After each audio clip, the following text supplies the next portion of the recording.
오늘 장의 중심이 될 이슈앤 전략을 통해 정리해보겠습니다. 네 분과 함께 할게요. LNS홀딩스 김선용 대표, 타키오뉴스 조호진 대표와 프레스티지 경영전략연구소 반종민 소장, 헤르메스탁 하창원 본부장과 함께하겠습니다. 네 분 어서 오세요. 자, 첫 번째 소식입니다. 해외 주식으로 빠져나간 자금들 하반기엔 다시 국내 증시로 유입이 될 수 있을까요? 정부가 기업 밸류업 프로그램을 위한 세제 지원안을 발표했습니다. 기업의 참여 유도를 위해 일종의 인센티브를 푼 건데요. 국내 증시 부양에 힘을 더해주길 바라는 마음, 과연 상반기에 이은 밸류업 관련주들의 랠리 기대해 봄직한지, 또 정부가 내놓은 세제 혜택은 구체적으로 어떤 내용인지 김선용 대표가 살펴봐 주시죠. 네, 요즘에 보면 계속 이제 인센티브만 나오고 있는 것 같아요. 근데 제가 말씀드렸지만 인센티브를 넘어서 이제 기업들을 좀 제재하는 어떤 방안도 좀 나와줄 필요가 있을 것 같습니다. 물론 일본의 케이스를 봤을 때도 이제 10여 년 동안 굉장히 많은 회의를 하면서 중간에 이제 이런 안들이 바뀌었기 때문에 그런 안들 충분히 나올 수 있을 거라 보고 있고요. 지금은 오히려 당근을 주는 게 맞다라는 그런 생각도 들긴 듭니다. 제가 사실 머니플러스 시간을 통해서 그동안 좀 많이 강조해온 우리나라 지수가 살아날 수 있는 유일한 방법이자 올해 들어서 외국인들이 우리나라의 매수를 굉장히 많이 하고 있는 기업 밸류 프로그램에 대한 추가 대책이 나왔습니다. 이번엔 정부가 주주 환원을 늘린 기업에게 법인세와 감면 혜택을 주는 내용을 담은 자본시장 선진화 대책을 발표했습니다. 그래서 이 밸류업 2차 랠리 가능성이 좀 부각이 되고 있는 그런 상황인 것 같은데요. 이에 현재 고배당 정책을 펼칠 수 있는 그런 기업군들 한해서 특히 이제 현금 여력이겠죠. 이런 기업들에 한해서 금융주나 아니면 자동차나 보험업종에 대한 투자 의견이 조금 많이 나오고 있는 그런 상황인 것 같습니다. 이건 매우 적절한 것 같고요. 최근에 많은 금융주들이 잘 아신 대로 52주 신고가를 많이 기록을 하고 있습니다. 은행주는 잘 아신 대로 전통적으로 배당 수익률이 높은 기업 업종이기 때문에 대표적인 어떤 업종이라고 보시면 될 것 같고요. 이번 대책에 보면 내년부터 주주 환원액에 대해서 이제 어느 정도 특히 이제 배당이나 자사주 소각 등을 이제 직전 3개년도 평균치보다 5% 이상 늘리게 되면은 초과분의 5%만큼 법인세를 세액 공제한다는 그런 내용이 나왔습니다. 해당 기업 투자자의 어떤 배당 소득세도 경감해 준다라고 하니까 일단 이거 괜찮은 것 같고요. 사실 제 회사는 상장사는 아니지만 법인 이제 운영하고 있는 입장에서 이런 거 나와서 보면은 꽤나 괜찮은 당근의 느낌인 것 같습니다. 다시 돌아와서 자동차 업종 역시 주주 환원 정책에 나설 거다라는 그런 내용이 나오고 있는데 아마 하반기 주가도 이 이슈가 이제 이끌지 않을까라고 판단되고 있는데요. 특히 현대차가 조만간 이제 주주 친화 정책을 발표한다는 내용이 나왔습니다. 대규모 자사주 매입과 소각 대책을 발표할 것으로 예상이 되고 있는데 요즘 현대차 그룹 내부 정책 드라이버 거는 거 보면 굉장히 마음에 듭니다. 그래서 이렇게 굉장히 적절하고 과감한 정책을 펼치고 있는 상황이고요. 이와 함께 해외 사업 내용까지 좋으니까 이제 앞으로 주가에 대한 업사이드는 좀 더 높여도 될 것 같다는 그런 생각이 좀 듭니다. 이에 따라서 관련주들, 자동차주라든지 금융주라든지 보험업종들 여전히 좀 올랐고 하지만 이제 이런 밸류업 정책에 대한 이제 드라이버가 계속 걸릴 거기 때문에 좀 업사이드를 좀 높여가시면서 투자를 이어가시면 좋을 것 같다는 말씀드리겠습니다. 네, 이번에 내놓은 정부 지원책이 세법 개정 사안입니다. 국회 동의가 있어야 되니까요. 계속 우리가 지켜봐야 될 것 같습니다. 우리 김선영 대표는 특히 현대차 실적도 좋아지고 밸류업 이슈도 있으니까 요거 추천을 해주셨습니다. 자, 미국의 FDA가 HLB의 간암 신약에 대해서 허가심사 재개 신청을 공고했습니다. 이 소식이 전해지자 어제 엄청난 롤러코스터가 나왔습니다. HLB 그룹주가 일제히 급등하고 상한가도 치고 했는데 대응 전략 어떻게 가져가면 좋을지 반종민 소장한테 들어보겠습니다. 일단 대응 전략을 좀 말씀드리기 전에 기존 보유자분들은 좀 더 가져가 보셔도 될 것 같고 신규 진입은 좀 신중하게 생각을 하셔야 될 것 같습니다. 그래서 좀 어느 정도의 변동성과 위험성도 같이 좀 내포되어 있다는 것을 먼저 말씀드리겠습니다.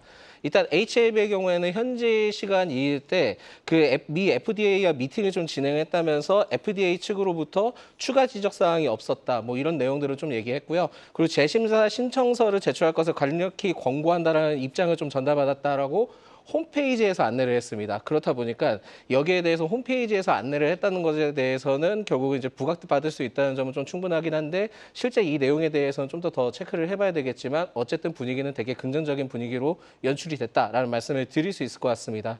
그래서 전체적으로 지적사항에 대해서도 답변이 충분해 추가적으로 보완할 자료가 없다는 답변을 좀 들었다는 설명들에 대한 내용들이 나왔기 때문에 HLB에 대해서는 지금 현재 미 FDA 승인 재추진 이슈가 부각받으면서 전일이 굉장히 좀 크게 상승했다라고 보시면 될 것 같고 특히 HLB와 HLB 제약 그리고 HLB 생명과학은 상한가를 기록을 했는데 나머지 그룹주 역시 급등으로 마무리했습니다만 이전에 그때 이제 주가가 떨어졌을 때처럼 지금 비슷하게 흘러가고 있다. 역으로 좀 비슷하게 흘러가고 있다라고 보시면 될 것 같거든요. 그렇기 때문에 여기에 대해서는 지금 분위기가 연출이 됐긴 했지만은 일단 시간이 좀 걸릴 가능성이 높습니다. 그래서 지금은 미 FDA에 대해서도 해당 서류를 접수한 후에 판단 기준에 따라 최대 2개월 또는 6개월 정도의 심사 기간을 정해서 해당 기간 내에 허가 여부를 좀 결정하기 때문에 지금 당장 이게 뭐 빠르게 결정되는 건 아니고 못해도 올해 말이나 내년 1분기에 신약 승인 여부가 좀 결정될 가능성이 높다 보니까 여기에 대해서는 좀 기간이 길다라는 말씀을 드리겠고요.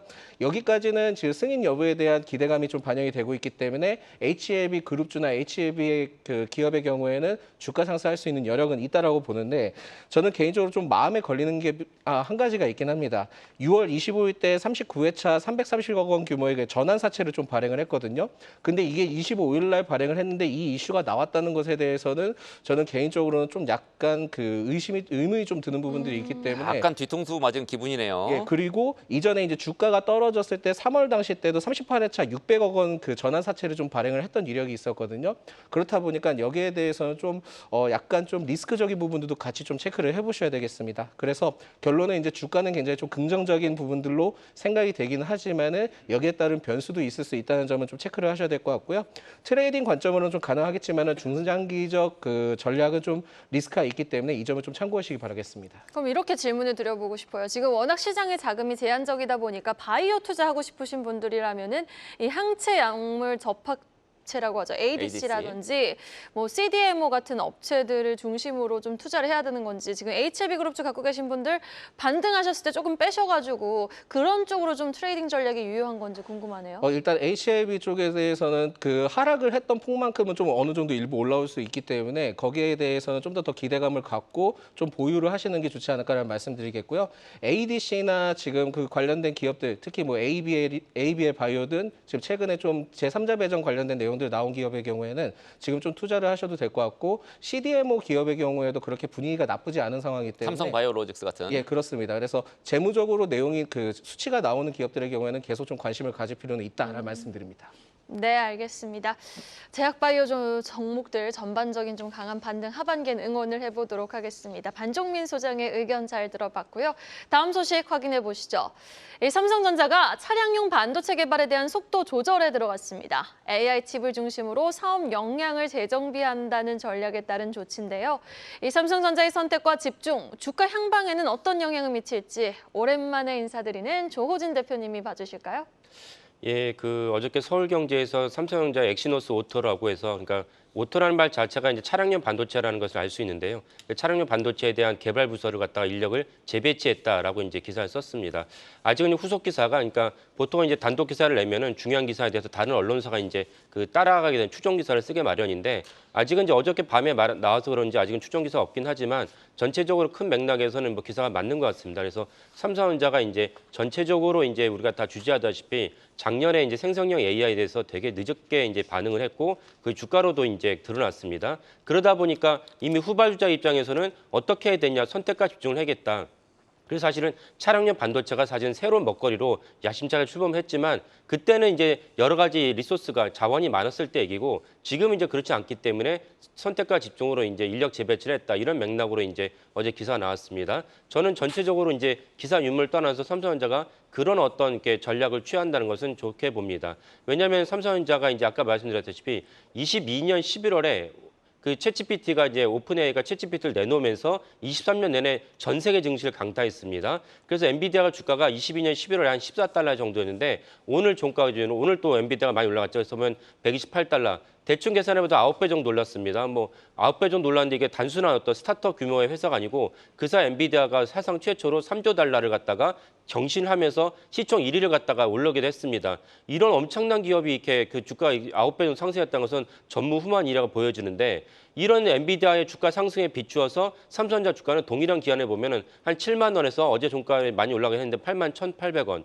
이게 사실 오르긴 했지만 사실 미미하죠. 좀 아쉬운 건데 이 아쉬운 것은 어디서 발생했느냐. 아까 말씀드린 대로 생성형 AI 챗GPT가 나왔는데 여기 가장 필수품인 HBM3를 갖다 엔비디아 납품을 못했습니다. 그러니까 제가 누누이 말씀드리지만 HBM3가 필요한 것이 많이 있습니다. 테슬라도 필요하고 딴 데도 필요해요. 근데 가장 핵심인 것은 엔비디아 납품을 하느냐 안 하느냐가 중요한 것인데 삼성전자가 수차례, 작년에 2차례나 공언을 했지만 엔비디아 납품을 못했어요. 여기에 이제 주가가 이제 그대로 이제 반영을 한 것인데 그럼 엔비디아의 납품을 언제 할 것이냐고 본다면은 여러 가지 설왕설래가 있는데 저는 빨라야 3분기라고 보고 사실은 이제 좀 합리적으로 본다면 올해 연말 정도 봅니다. 여기 가장 강력한 이제 반증이 뭐냐면 지난 그 5월 21일 날 이제 그 삼성전자 DS 부문장이었던 경계현 대표가 이제 형식적으로는 자진 사퇴이지만 사실 경질을 당했어요. 경질을 당했다 가장 강력한 이유가 아까 말씀드린 엔비디아 납품을 못했기 때문인데 그러면 엔비디아 납품을 못했기 때문에 5월 20일 날 경질을 했는데 이것이 한 달 안에 가능하느냐? 가능하지 않죠. 그러니까 사실은 그런 관점에서 봤을 때 그 이후에 나왔던 보도들 무슨 엔비디아 납품이 임박했다 이런 보도들은 너무나 이제 설이 있고 약간 근거가 없다고 봅니다. 그래서 저는 빨라야 3분기 사실은 이제 합리적으로 보면 연말 정도 보는데 그래서 연말 정도에 삼성전자 HBM3를 납품하게 된다면 사실 주가가 한 번 더 튈 것으로 보입니다. 하지만 그럼에도 불구하고 삼성 주가 왜 올라가느냐라고 질문하신다면은 이 HBM3를 필요한 것이 여러 군데 있는데 그 다음에 또 우리가 주목할 만한 것이 무엇이냐면 생성형 AI가 지금 이제 챗GPT가 텍스트 기반의 검색 쿼리를 갖다가 쓰고 있는데 하반기에는 동영상으로 이제 확대를 합니다. 동영상 확대를 했을 때는 사실은 여러 가지 측면인데 그중 하나 제일 중요한 측면이 무엇이냐면 지금 시청하시는 분들도 다 아시지만 도큐먼트 문서를 갖다 저장할 때랑 동영상 저장할 때랑 동영상 용량이 몇 배가 뭐 최소 4배, 10배 정도의 그 문서 저장 공간이 필요합니다. 그러다 보니까 문서 저장이 필요한 곳이 낸드 플래시인데 D램에 이어서 낸드 플래시도 사실은 지금 많이 업황이 개선되고 있습니다. 근데 하반기에 아까 말씀드린 것이 실현된다면 그 낸드 플래시가 더 많은 공간이 필요하다. 이건 삼성전자 주가에 큰 모멘텀이 된다. 이런 관점에서 삼성전자 주가가 올라갔다 이렇게 보시면 되겠습니다. 네, 삼성전자의 엔비디아 HBM 납품이 생각보다 좀 길어질 가능성 얘기를 하셨고요. 3분기 이후 예상을 한다고 합니다. 일단 삼성전자는 내일 아침 일찍 잠정 실적 발표합니다. 그거 좀 지켜보겠습니다. HD 현대중공업하고 하나오션이 조단위의 특수선 사업을 두고 경쟁을 벌이고 있습니다. 특히 하반기 입찰을 앞둔 한국형 차기 구축함 KDDX를 두고 물밑 신경전 거세지는 모양새인데 특수선 명가의 자존심 싸움에서 승기를 누가 잡게 될지 HD 현대중공업이냐 하나오션이냐 어디에 투자하는 게 좋을지 하창한 본부장한테 들어보겠습니다. 네, 뭐 저는 결론적으로 말씀드리면 저는 HD 그룹주가 조금 더 낫지 않을까라고 생각은 하고 있습니다. 근데 뭐 현재 시점에서 무조건 여기가 된다라는 관점은 아니기 때문에 추후 좀 지켜보실 필요는 있을 것 같고요. 사실 이제 특수선에 대한 기대감이 높아지는 것은 이미 뭐 도크라든지 이런 부분에서는 상당히 좋은 흐름들이 나타나고 있고 우리가 이제 재생에너지선, 그러니까 신재생에너지와 연관되어 있는 이런 조선에 대한 흐름들은 상당히 좋은 거를 다들 알고 있습니다. 그래서 이번에 이 구축함 에서의 얼마나 승기를 가지고 이걸로 레퍼런스를 쌓는지에 따라서 뭐 캐나다라든지 호주, 뭐 사우디 이런 다양한 또 나라에서의 또 수주에서의 뭔가 유력한 후보군으로 또 올라갈 수가 있거든요. 그렇기 때문에 이 부분에서 어떤 쪽이 좀 승기를 잡는지가 상당히 좀 중요할 수 있겠고요. 조선업 같은 경우 사이클이 상당히 좀 길죠. 그러다 보니까 좀 긍정적인 내용들이 장부가로 좀 반영되는데 시간이 아무래도 오래 걸리고 그러다 보니까 많은 사람들이 좀 기피하게 되는 상황들이 있는데 만약에 이런 이제 구축함 관련된 부분에서 특수선에 대한 이슈가 터지게 된다면 이건 이제 또 방산처럼 이제 계속적으로 좀 반영될 수 있다라는 부분에서 상당히 좀 매력적일 수 있고 또 이제 MRO 시장도 지금 열리고 있는 상황이죠. 그러니까 요거는 이제 구독 경제화식으로 진행을 하는 거기 때문에 사실상 규모도 작지 않고 안정적으로 이제 기본적인 펀더멘털 자체의 레벨업을 만들어 준다라는 관점으로 본다면 상당히 좀 긍정적으로 볼 수 있겠습니다. 그래서 이 시장 안에서 지금 HD 현대중공업과 이제 하나오션이 열심히 조금 경쟁을 하고 있는 상황이어서 어쨌든 간에 뭐 우리나라가 이제 해외에서 수주하는 게 가장 핵심적이긴 하지만 그 레퍼런스를 따는 부분에서는 분명 특정 기업이 좀 앞서 나갈 수 있겠다라고 보시면 될 것 같습니다. 일단 수주단에서는 H그룹주들이 워낙 조금 좀 강한 상황들을 보여주고 있기 때문에 뭐 그러한 관점까지 엮어서 이제 HD그룹주가 조금 더 안정성 있게 볼 수 있지 않을까라고 보고 있고요. 이거는 뭐 차트 흐름만 보시더라도 뭐 HD 한국조선해양 같은 경우는 전거래에 조금 조정 나긴 했지만 여전히 신고가에서 움직임이 나타나고 있고 나머지 종목군들은 좀 많이 눌려 있는 상황이거든요. 그래서 그런 것들만 보더라도 기본 펀더 자체가 상당히 그쪽이 긍정적이다라는 평가를 받고 있기 때문에 그러한 관점으로 해석을 좀 해보시면 좋을 것 같습니다. 네, 알겠습니다. 고유가의 지금 신조선권 지수도 계속해서 고공행진을 이어가고 있는 가운데 특수선 명가 뭐 해가지고 이제 신경전도 치열한 만큼 우리 조선주들의 주가 주의 하반기 내내 좀 잘 지켜볼 필요가 있어 보입니다. 계속해서 가장 빠른 리포트와 공시도 확인해보고 오시죠. 박정원 캐스터입니다. 오늘 아침에 나온 리포트 정리해드리는 가장 빠른 리포트 앤 공시 시간입니다. 오늘은 상향 조정 리포트들이 대거 포착이 됐습니다. 증권가는 삼양식품과 CJ제일제당 같은 K푸드 관련주들은 물론이고요. KB금융과 현대차 같은 주주환원 기대주, 그리고 HL만도와 SK하이닉스의 목표 주가도 올려 잡았습니다. 그럼 먼저 삼양식품 리포트부터 짚어보시죠. 2분기 영업이익이 921억 원으로 시장 컨센서스인 768억 원을 훌쩍 상회할 것으로 예측되고 있습니다. 미국과 중국, 유럽으로의 수출이 집중되면서 해외 매출 비중이 확대되고 있는데요. 내년 2분기 중으로 밀양 2공장 준공이 예정되어 있는 가운데 까르보 불닭 등 주요 제품들의 인기가 지속된다면 성장세도 유지될 것이라고 전망됐습니다. IBK 투자증권은 삼양식품의 목표 주가를 기존 46만 원에서 72만 원으로 훌쩍 올려 잡았습니다. 다음으로 SK하이닉스 리포트입니다. SK하이닉스의 2분기 실적이 컨센서스를 상회할 전망입니다. 경쟁사들이 HBM 생산을 시작했지만 시장 경쟁력을 통해 지속적인 이익 점유율 상승을 기대했는데요. 하반기부터는 HBM3 양산을 통해서 관련 실적이 가속화될 것으로 보이고 있습니다. 상승인증권은 SK하이닉스의 목표 주가를 기존 24만 원에서 35만 원으로 상향 조정했습니다. 한편 글로벌 신용평가사인 S&P 글로벌이 내년 한국 메모리 반도체 기업들의 디램 매출에서 HBM이 차지하는 비중이 3분의 1 수준으로 증가할 것으로 예측한 가운데 SK하이닉스의 경쟁 우위가 당분간 지속될 것으로 전망한 점도 투자에 참고해 보시죠. 이어서 KB금융 리포트입니다. 이제 PBR이 0.53배를 기록하면서 아직도 갈 길이 멀다는 증권가의 분석이 나왔습니다. 2분기 실적이 컨센서스를 상회할 전망인 가운데 리딩뱅크 프리미엄을 통해서 자본 비율 할인율을 점차 축소해 나갈 것으로 나타나고 있습니다. 하나증권은 KB금융이 총 주주 환원율 40%를 가장 먼저 상회할 수 있는 은행이라고 분석하면서 목표 주가를 9천 원 올린 10만 2천 원으로 상향 조정했습니다. 마지막으로 현대차 리포트 확인해 보겠습니다. 오늘 아침 현대차에 대해 합리적 기대를 가져봐도 좋다는 제목의 리포트가 발행됐습니다. 2분기 영업이익이 전년 대비 2% 소폭 줄어들 전망이지만 그래도 여전히 4조 원대 견조한 수준을 이어갈 것으로 보이고 있습니다. 주주 환원에 대한 기대감이 부각되고 있는 가운데 회사도 이를 인지하고 있다는 분석이 나왔고요. 정부 정책과 함께 회사단에서 어떤 주주 환원 정책이 추가적으로 제시될지 그 여부를 주목해야 한다는 의견이 나왔습니다. 목표 주가는 33만 원에서 35만 원으로 상향한 모습이 포착됐는데 오늘 하나투자증권도 현대차에 대한 리포트를 발행하면서 목표 주가를 30만 5천 원으로 36만 5천 원으로 기존보다 25%나 올려잡은 점 투자에 참고해 보시기 바랍니다. 지금까지 가장 빠른 리포트 앤 공시 박정원이었습니다. 와, 상상인증권에서 SK하이닉스의 목표가를 기존 24만 원에서 35만 원으로 올려잡았습니다. SK하이닉스 오늘 좀 강한 반등에 성공해줄 수 있을지 전거래일에 이어서 한번 지켜보겠습니다. 다음 소식입니다. 밤사이에 또 한 번 6% 넘게 급등한 테슬라. 이번 주 들어 테슬라의 주가는 3거래일 연속 22% 넘게 급등을 했는데요. 이유인즉슨 예상치를 웃돈 2분기 차량 인도량에 있었습니다. 이에 전거래일 국내 2차 전지 관련 종목들의 주가도 일제히 강세를 보였는데 어제 저녁도 하나증권의 김현수 연구원이 내놓은 2차 전지 관련 리포트를 보아하니 6월 미국 전기차 데이터가 좋지 못했다. 고로 우리는 조금 더 숫자를 확인해 볼 필요가 있다라는 의견을 내놓기도 했습니다.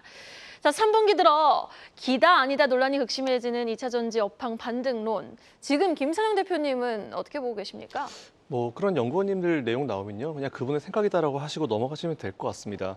제가 꼭 말씀드리고 싶은 거 하나가 있는데 예전에 사실 제가 2차 전지가 되게 핫할 때도 수익 좀 실현하셔가지고 반도체 사시라고 했을 때 우리 채팅창 점유율 제가 다 가져갔거든요.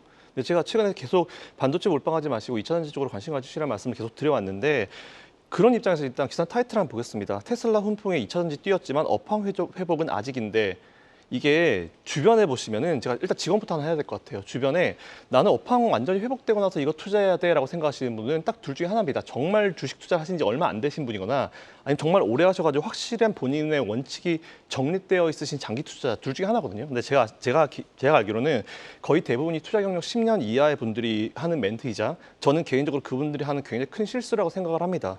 업황이 이미 좋아졌다라고 느낀 이후에는 제가 봤을 때는 거의 이미 주가가 바닥에서 최소 수십 %에서 수백 %씩 올라온 경우가 대부분인데 삼성전자, 하이닉스, 한미반도체 이거 생각해 보시면 아마 답이 딱 나오실 겁니다. 물론 바닥에서 투자했을 때 100% 수익 낼 거 난 중간에 들어서 30%만 수익 내면 돼라고 생각하시면 되겠지만 이거 안 되거든요. 절대 안 됩니다. 저도 투자 경력 20년 넘는데 좀 더 일찍 들어갈 걸, 좀 더 밑에서 바닥을 잡을 걸, 위험하다 할 때 살 걸, 지나고 후회하면 아무 소용 없거든요. 2008년도 금융위기 때 몰빵해 볼 걸 안 됩니다. IMF 때 몰빵해 볼 걸 안 됩니다. 절대로 이런 욕심은 제어해야 된다는 부분이고 지금 우리나라 시장에서 제일 중요한 수급이 외국인인데 제가 준비한 자료 한번 보시죠. 자주 보여드리는 내용인데요. 외국인이 어떤 종목을 매수하는지를 좀 볼 필요가 있고 그들이 어떤 컨셉을 가지는지 볼 필요가 있는데 MSCI 코리아 인덱스입니다. 최근에 조금 바뀌었어요. 일단은 삼성전자, SK 하이닉스, 삼성전자 우선주가 1, 2, 3 다 가져갑니다. 무조건 일단 이거는 사놓고 봐야 된다는 거고요. 그리고 의미가 있는 게 4위와 5위와 현대차, 기아차가 있는데 이건 100% 기업 밸류 프로그램입니다. 그리고 6위의 KB금융 100% 이건 기업 밸류 프로그램이고요. 그리고 포스코 홀딩스를 좀 보실 필요가 있는데 잘 보시면 탑 10 중에 유일하게 2차전지 관련 기업이 하나 올라가는 게 포스코 홀딩스입니다. 그래서 지금 포스코 홀딩스가 주가가 어렵지만 외국인들이 계속 매수를 하고 있고 우리가 관심을 가져야 되는 이유가 이거고요. 그리고 신한지주가 올랐습니다. 원래 삼성 SDI가 저 위치에 있었는데 삼성 SDI가 내려가 신한지주가 올랐거든요. 저것도 100% 기업 밸류 프로그램입니다. 그만큼 지금 외국인들은 우리나라를 바라볼 때 기업 밸류 프로그램에 대한 기대치를 굉장히 크게 가지고 있는 그런 거를 한 번에 보실 수 있는 그런 내용이라 보시면 될 것 같고요. 이게 지난달 28일 기준이니까 가장 최신화라고 보시면 될 것 같습니다. 그래서 여러분들의 투자 컨셉은 바닥에 있는 종목 힘들더라도 좀 길게 가져가시고 오히려 예전에 반도체 때 우리가 당했던 것처럼 지금 2차전지 가져가셔야 됩니다. 테슬라 많이 올라가고 있잖아요. 대장이 올라가면 그때부터 낙수효과 떨어지면서 나머지 기업들 다 올라가거든요. 그리고 두 번째로는 기업 밸류 프로그램 계속 업데이트되고 있습니다. 이에 따라서 두 가지 관련 기업들은 꼭 여러분들 계좌에 가지고 계셨으면 좋겠다는 말씀을 한 번 더 강조드리겠습니다. 네, 2차 전지 선제 투자를 해야 되고 지금 바닥이니까 지금 투자할 만하다 이렇게 이제 정리하면 될 것 같은데 항상 이렇게 쓴소리를 2차 전지에 대해서도 쓴소리를 많이 했던 조진 대표는 어떻게 생각하세요? 싸움 붙이는 건 아닙니다만. 2차 전지에서 중요한 어떤 요소가 이제 결국은 정책이라고 보는데 만약에 트럼프 대통령이 이제 11월 대선에서 당선이 된다. 그러면 IRA를 뒤집을 거거든요. 그 수차례 공화당 인사들이 발표를 했어요. 그리고 또 하나 트럼프 대통령이 제가 작년 연말에도 방송에서 말씀을 드렸지만은 작년 7월부터 자기가 다시 백악관에 입성한다면 내연기관차 신차 판매를 허용하겠다.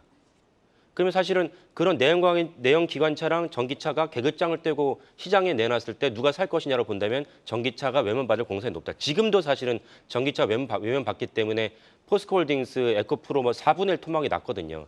그런 관점에서 트럼프 대통령이 당선이 되느냐 이거를 주목하게 보시고 그다음에 투자 결정하셔도 늦지 않다라고 말씀드리겠습니다. 오케이, 예, 두 분의 생각이 조금 갈리긴 합니다만 두 분 다 일리가 있습니다. 논리에 여러분들. 시간 한번 마련해봐야 될 것 같아요. 네, 두 분 이제 논리 한번 참고를 해보시면 될 것 같고요. 자, 다음 얘기 네이버와 카카오 얘기입니다. 지금 주가 네이버, 카카오 얘기만 해도 지금 상당히 머리가 아프죠. 연일 신저가 경신하고 있는데 최근 주도주들이 돌아가면서 급등하는 순환 매장세 펼쳐지고 있는 가운데 네이버, 카카오만 외면되고 있습니다.